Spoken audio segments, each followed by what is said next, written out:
Hey everyone, it's Father Ryan. I hope this finds you well. Last week on Ash Wednesday, we began the season of Lent, those 40 days that help us grow in our love of God and one another, those 40 days that help us get ready to celebrate the joy of Easter. Last Sunday, on the first Sunday in Lent, we heard the famous story of Noah.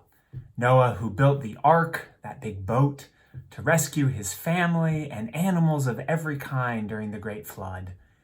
And we heard how when the waters of the flood went away, God made a promise to Noah. It's called a covenant, which is kind of a big sacred promise. God made a covenant, a promise never again to destroy human life. The reading we have this Sunday from the Old Testament, from the Hebrew Scriptures, is about another covenant, another sacred promise. And it's a promise made to a man named Abraham and his wife Sarah.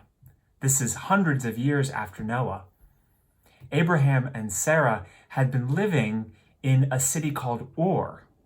But God says, I want you to pick up everything and move hundreds of miles away to this new land and put down roots. And even though you're really old and have no children, I will make you the father of a great nation. You'll have many, many children, as many ultimately as they have grandchildren and great-grandchildren and great-great-grandchildren, as many ultimately as the stars in the sky and the sand on the seashore. This is the covenant God makes with Abraham. Abraham isn't quite so sure at first. In fact, he and Sarah both doubt God. They even laugh at the idea that they could be parents in their old age. But God doesn't give up on them, and he doesn't get mad at them for doubting or for laughing. He keeps making the offer, making the promise. And Abraham and Sarah say yes. They trust God. And actually, we know them as Abraham and Sarah, but before they said yes, they were actually called Abram and Sarai. When they say yes, when they enter in the covenant, they get a new name, Abraham and Sarah.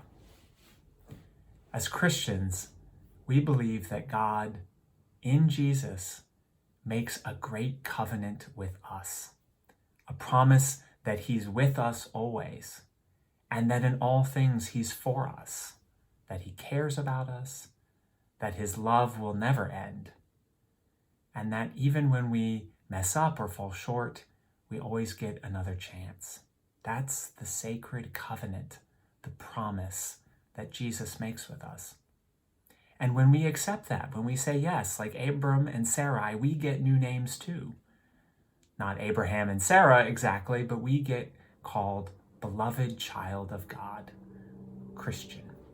So this Lent, as we grow in our love of God and love for one another, as we get ready for Easter, let's remember the promise that God makes with us.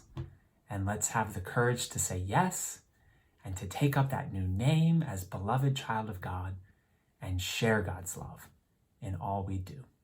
Be well. Blessings on the rest of this Lent.